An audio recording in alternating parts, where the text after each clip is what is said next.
Welcome to Football with Cheese. So in yesterday's video, we talked about the most underrated players in the NFL on offense. And in this video, we're going to do defense, just like I did with the best player at every position. If you have not checked those out, links are in the description. And just like that defense video, make sure you stay to the end. I'm going to go over each team and how many underrated players they had on this list. All right. Without further ado, let's get into it. But first, if you're new to the channel, make sure you subscribe and hit the bell for notification so you never miss one of my videos. Quickly going through the offense. Nose tackle. We have T'Vondre Sweat. Whoops, should have done that more. Okay, T'Vondre Sweat, Tennessee Titans. He was a second-round pick a few years ago. He's had some injury issues, but he was so much more impactful than anyone really talks about. Jeffrey Simmons, the other defensive tackle on the Titans, was listed as the best at his position. Basically the best three-technique defensive tackle. But T'Vondre Sweat, not only is he a great run defender, he's a really good pass rusher for 360 pounds. Titans just weren't very good last year at all, especially on defense, so no one talked about him. But they played better as the season went on, so things are probably going to be better next year, Titans. Can't really get any worse. Honorable mention, Travis Jones, Baltimore Ravens. He's just gotten better each year. Had his best year in the NFL, despite the Ravens having their worst year in many, many years. Travis Jones was one bright spot on that team. Let's do defensive tackle. It's basically 3-4 defensive ends or 4-3-3 techniques, depending on what style of defense you run. I'm going to go with Kobe Turner of the Los Angeles Rams.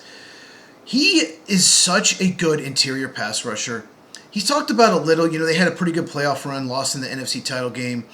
But what he did in those Seahawks games, especially the two regular season ones, to the Seahawks was incredible. In that game that pretty much gave the Seahawks number one seed, they beat the Rams at home late in the year. Kobe Turner was in the backfield the entire game.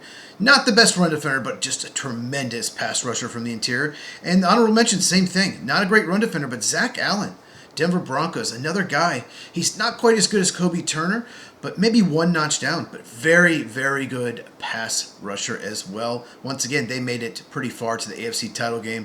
If only their quarterback had been healthy.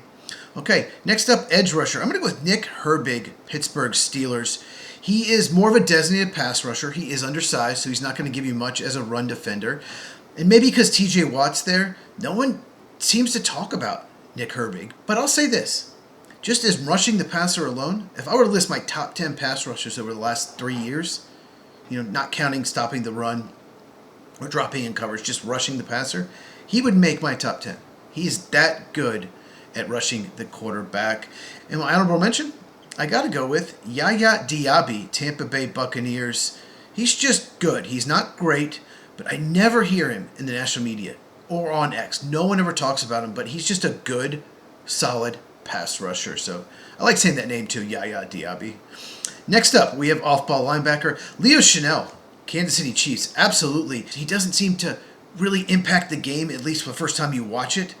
You watch him the second time, you realize how much he does. He's so reliable. He's consistent. Every team needs a player like Leo Chenal, and he's about to be a free agent. He's going to get paid by someone. Honorable mention, this one's interesting. Devin Bush, Cleveland Browns. He was a top 10 pick by the Pittsburgh Steelers after Ryan Shazier had that spinal injury, ended his career. And the Steelers really missed Shazier, so they used a top 10 pick on an off-ball linebacker, which is extremely rare. They usually don't go that high. And I love this pick because he was terrific at Michigan. He was fast, he could cover, he could blitz, and I thought he'd be a perennial Pro Bowler for the Steelers, and it just did not work out. But then he went to Cleveland, and he completely revitalized his career, and he's been outstanding the last 2 years, but no one, like I said, really talks about it. Obviously, he's on this list. All right, next up, cornerback. I went with Kamari Lassiter, Houston Texans. He's been in the league 2 years. I really loved him as a prospect, just watching his film at Georgia, but he didn't have the best workout, so he went in the second round instead of the first round, and he's been very good as their number 2 corner. Most people, when you talk about Texans defense, you talk about Derek Stingley Jr., at least in the secondary. No one talks about Lassiter. And I actually think Lassiter had a better year than Stingley Jr., believe it or not. And Lassiter is one of the best tackling corners in the NFL. Honorable mention, Jerry Jones, Jacksonville Jaguars, another guy that's been in the league 2 years, another guy that's very good at tackling. He can play inside, he can play outside, he's so versatile. Both these guys, Lassiter and Jones, I really wanted my Green Bay Packers to draft. They still need cornerback help, and they did not get either one. So great late third-round pick by the Jacksonville Jaguars. Next up, we have safety. I went with Julian Love, Seattle Seahawks. This should not surprise anyone. If you watched my best player at every position video, if you watch the podcast, me and Mike, we do Lights Out podcast every Tuesday night, 8 Eastern, 5 Pacific. Link in the description. I talk about Julian Love all the time.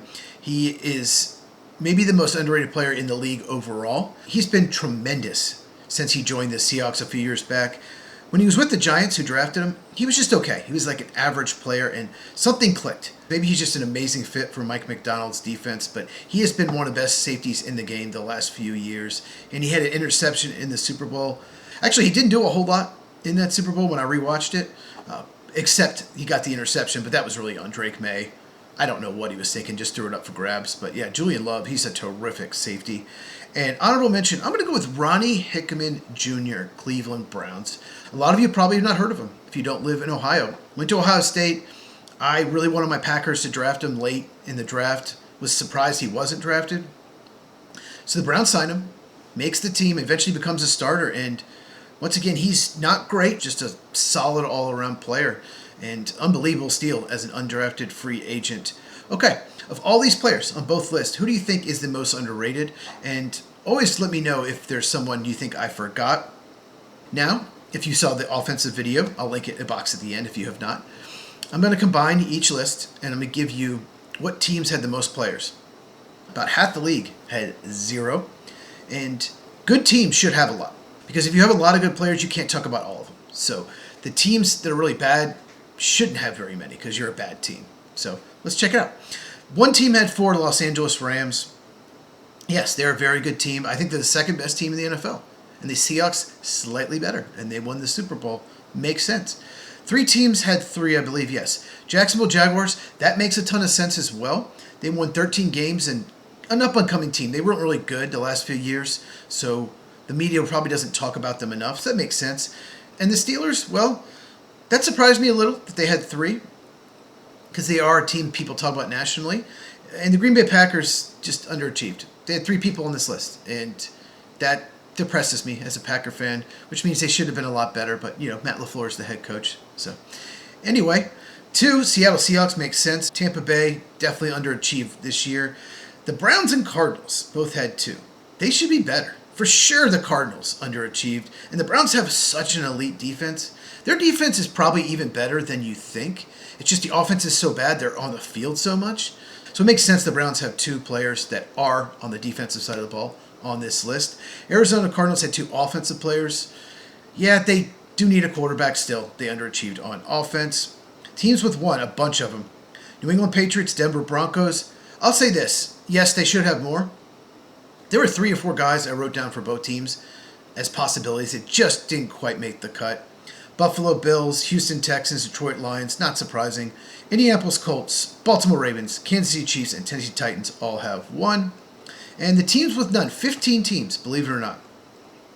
49ers surprised me. Bears, they overachieved, not a surprise. Philadelphia Eagles, yeah, they're going to get a lot of attention for winning the Super Bowl last year. So I didn't have any of them on this list. Chargers fans are going to hate me. I had none of them on the best player at every position, none of them on this list. But I'll say this.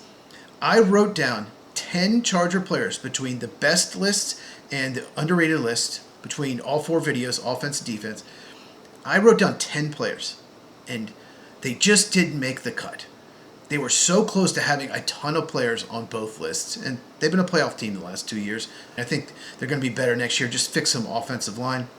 And the rest of these teams didn't make the playoffs, so it's not surprising. Minnesota Vikings, Carolina Panthers, Atlanta Falcons, Dallas Cowboys, Miami Dolphins, Cincinnati Bengals, New Orleans Saints, Washington Commanders, New York Giants, New York Jets. Yes, neither one has any underrated players on this list. And Las Vegas Raiders. Makes sense. They're picking first in the draft.